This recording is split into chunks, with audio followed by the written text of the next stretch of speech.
That's in the heart.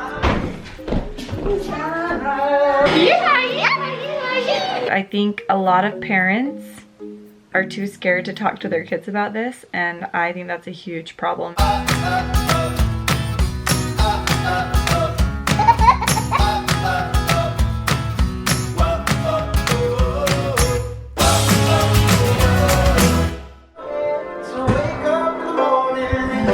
Good morning. Starting the day off again with this. She decided she loves her slippers, and that's all she wants to do now.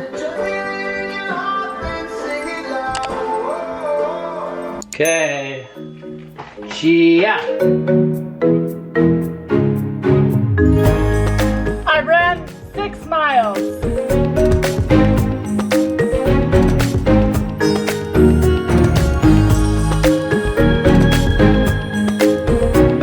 Oh, you wanted to go?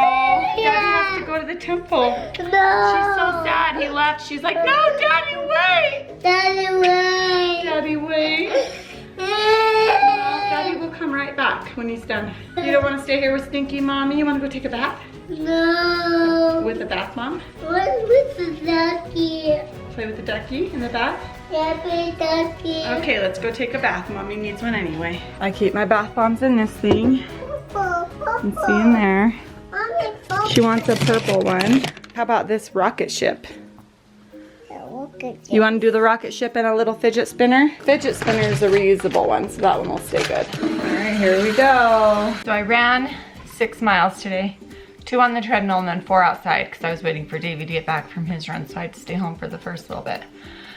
But I felt good. The whole 6 miles, I only had to stop to walk for a couple seconds, and it wasn't even because I was really feeling tired of running. I just kind of was like changing songs or just kind of looking at my watch. Like I was feeling great. But I should be doing more like 8 or 10 mile runs. Or I think maybe tonight I'll try to get in another like 3 miler.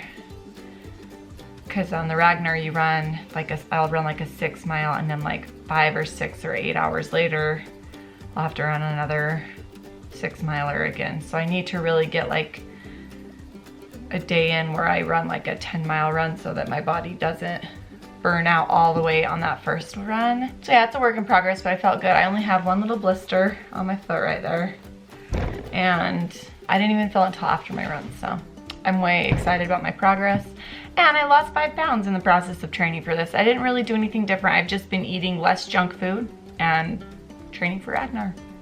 So it's been great. Now I'm gonna curl my hair. Because after I run and feel gross and sweaty, I just want to look nice for a second. All done. Now, the part that makes it look good. You have to brush out curls, guys.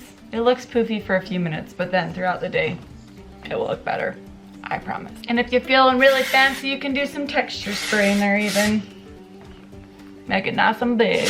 All right, I took my phone away from Evie so Ender could do his flashcards. We got a little app, and he is having to like say it and then find it on the piano. What's this one? A. If this is a E, what's the next one above it? G. Okay. You got it. You think it's that one? Hey, you got it right. I'm good at it. Yes, you are. Yeah, we gotta practice every day, huh, buddy? Yeah. Okay, let's hear this song that you've been working on today.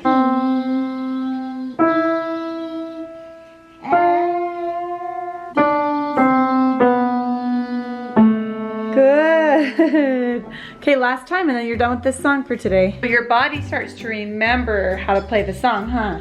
It's getting easier. Let's hear you play it again. Eating time at the zoo, and I'm eating guacamole and chips. I don't want to eat a corn dog. Figured avocados were healthier than corn dog. She still likes me. That's okay, you can hold her. That's in the heart. And we got that going on still.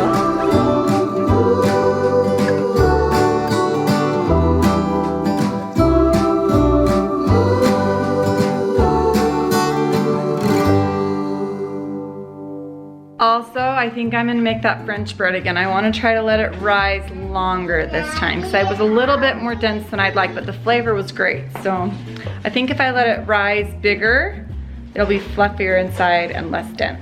Also, I know where the yeast is this time, so I won't have to clean out my fridge. You want to vlog. Why? Because Evie's adorable. Evie is adorable. I better vlog her. Are they monkeys jumping on the bed? Jump in the bed. Broke her head? Well, crap, I just dropped the camera on the counter and knocked the lens and it bent the metal and now the lens won't shut. Still records though.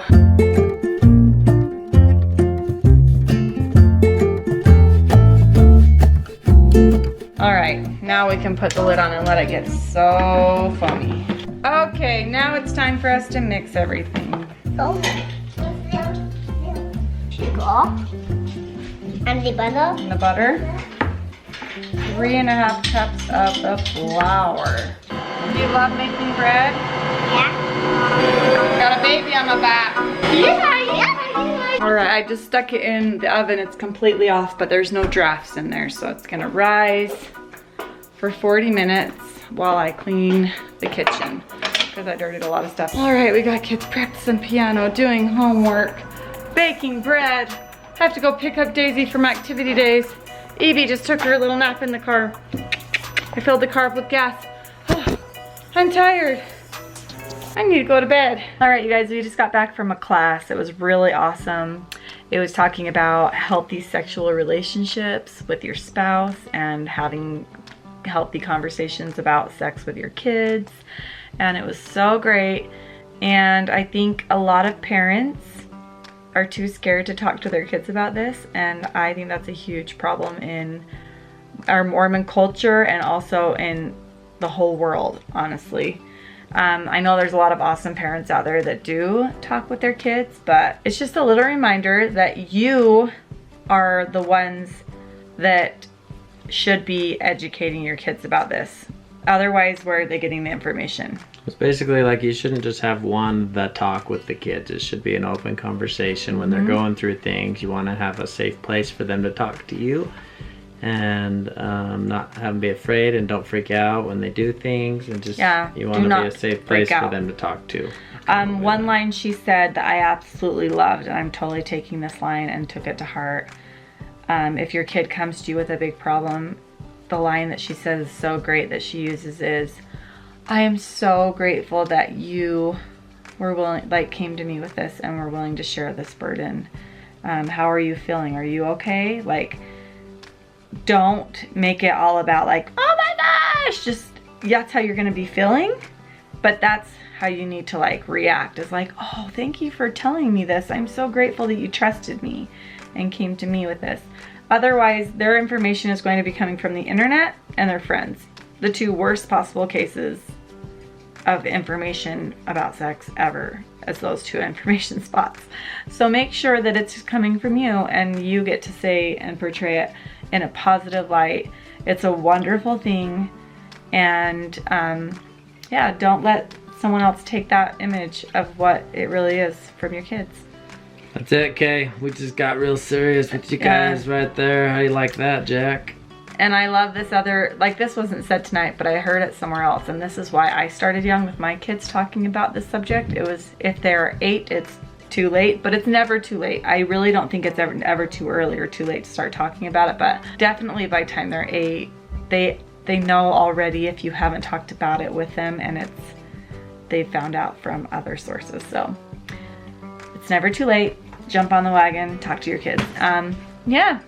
Sorry for being real and down to the nitty gritty information stuff, but it needs to be said, and we want to spread that message. So okay guys, we are going, I think we're going camping tomorrow. We got the 2 campers set up out there. I need to go get some more supplies for the other camper, along our extension cord, get all things figured out. We should be good to go. So join us in some fun camping this weekend. Okay, bye. See you tomorrow.